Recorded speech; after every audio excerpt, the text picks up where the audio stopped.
Pandakan. Marlene, hello. Hello? Hi, Marlene. Hi po, good evening po. Ayan, kamusta? Okay lang po. Okay ka lang? Opo. Medyo kinakabahan po. Kinakabahan ka? Bakit? Wala po, kinakabahan lang. First time, Trip mo lang kabahan. Opo. Ayan, ang ginagawa sa buhay ni Marlene? Wala po. Tambay.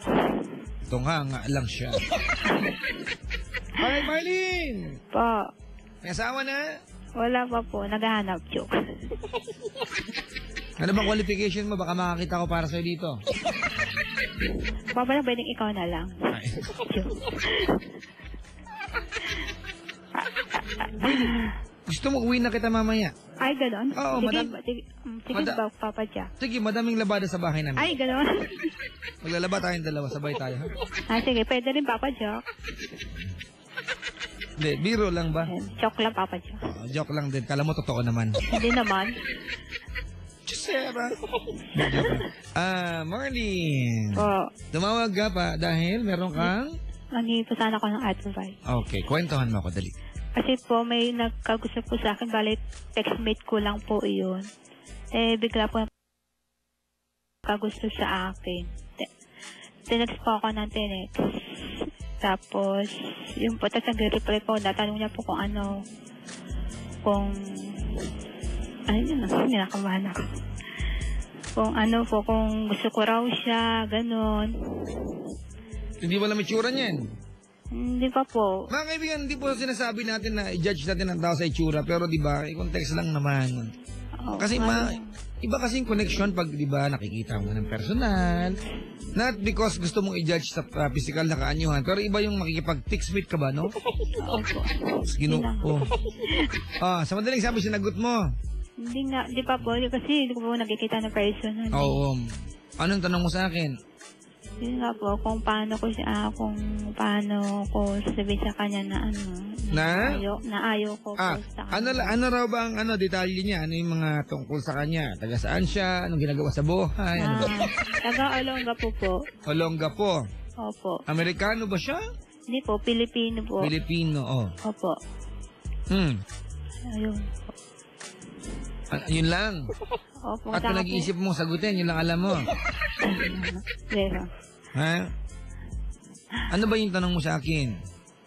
Kung ano po. O yung kotse niya, nag-alarm ba, Dali. Kung gusto, kasi po, kapag gusto makipagkita sa akin, pinag-iisipan ko pa po kung ano Ay, dapat makipagkita ka nga. Yun lang yung paraan para makita mo kung totoo yung katext mo, di ba? Pero, piliin mo yung lugar na magkikita kayo, di ba? Natatakot po kasi ako, Papa Jack. Kasi first time ko lang po makipag-meet sa mga ganyan. Ayan. Siguro, ito mga kaibigan, hindi sinasabi na makipagkitagpo ka, pero makipagtagpo sa presinto. Seryoso ako, kung talagang gusto mo na siya makita, pero kinakabahan ka, makipagtagpo ka sa harap ng barangay chairman ninyo. Pakitin mo sa bahay ninyo, di ba? Oo, sa veranda ninyo. I mean, wag mong ilagay yung sarili mo sa alanganin. Kaya makipagtagpo sa lugar, pag sinabi niya, doon sa may akasya, madilim, wag kang pumunta. Di, ang pinupunto ko dito, itong taong ito, complete stranger sa ito, hindi mo to kilala, tama? Opo. Hindi mo alam. Ano man ang sinabi niya sa text sa'yo, kumbaga, yun yung gusto niya paniwalaan mo. Hindi ibig sabihin na totoo yun. Tama, mali? Tama. Okay, kung makikipagkita siya, kailangan siguraduhin mo na nasa safe ka sa pakikipagkita mo. Hindi nakikipagkita ka lang ng hindi mo isip yung sarili mo. Di ba? Opo. Kailan ba siya gusto makipagkita? Kailan niya gusto makipagkita? Napaplano pa lang po siya. Yun talaga yan, ate. Kasi kung hindi mo rin gusto makipagkita, tigilan mo ng pakikipag-text, mate, di ba? Wala nang point eh. Opo. Diba? Buti nga, hindi mo sinagot yan. Yung mga ganyang tao, mga tingingot siya mga yan. Oo nga po, mahirap po sa mga ganyan. Mag-I love you ka na, hindi mo nakikita, textmate lang. Yun nga po, yun ang mahirap. Sa text, mga kaibigan, bida sinungaling. Diba? Minsan nakakalimutan natin, may mga totoong tao sa paligid natin dahil sa kaka-text natin. Ano ang pangalan niya? Henry po. Henry. Opo. Henry ano? Ano po? Ba't pa nanghihina ka? Nakadextrose ka ba ngayon? Hindi po. Medyo kinakabahan lang po. Parang mag-collapse ka natin. Hindi kinakabahan po kasi ako, Papa Jack. Dali, sige. Yun po, si Henry po. Henry ano? Paano po ba yung apelyido, Papa Kantahin Jack? mo kung gusto mo. Sabihin mo, dali. Castello po. Ha? Henry Castillo po. Ano ba? Castillo, Castello, Castello. Ano? Castillo po. Castillo. Nox. Makabayan na rin. O, sige, dali. Go. Henry, kung ano sige na ako.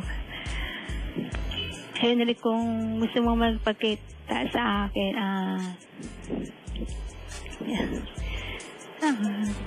sige na ako ba?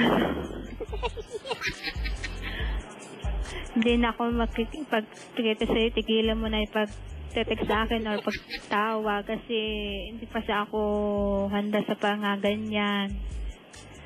Sana... Naga lang. So, hindi ka na makikipagkita? Hindi na po, Papa. Hindi pa sa ako wala. Hindi na. Hindi pa po sa ganong kilala eh. Yun nga sinasabi ko. Para makilala mo, kailangan makipagkita ka. Pero kung ayaw mo na, wag na, di ba? Ayun nga Sa po madaling sabi, ang gusto mong mangyari, tigilan ka na niya. Opo. May tanong ako sa'yo. Po. Kada mag-text, nagre-reply ka ba? Hindi po. Tuwing kailan ka nagre-reply? Pag pag nangungulit po siya. Ano nire-reply mo? Mukha mo ganon. Hindi po. Yung nga po sabi ko po sa akin, tigilan niya na ako, gano'n po. Ayun pala Kasi Kung wala ka rin palang interest, huwag ka na makipagkita, di ba? Yun na nga po eh. Tigilan ka na niya, di ba? Opo. Susubra. Oy, Henry Castillo ha, baka nga may asawa pa yan eh. Yun na nga pong mahirap, mamaya may asawa eh. Tsaka baka nga hindi talaga siya si Henry Castillo, di ba? Opo. Okay na? Opo. Sige na, wala ka nang gustong tanong sa akin.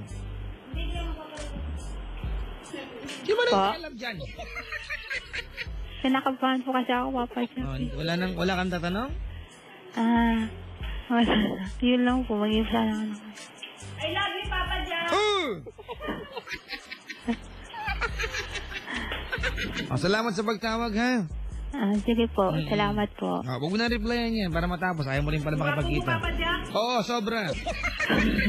Thank you po, sige po. Ayan, mga kaibigan, yan po yung caller natin si Marlene at mga kasama niya. Akala ka ay guwapo ako. Totoo yan, mga kaibigan. Minsan akala ko ako si Piolo Pascual eh. Oh my God. No, I'm not Piolo. I'm Sam. Sam Pinto. Bye-bye.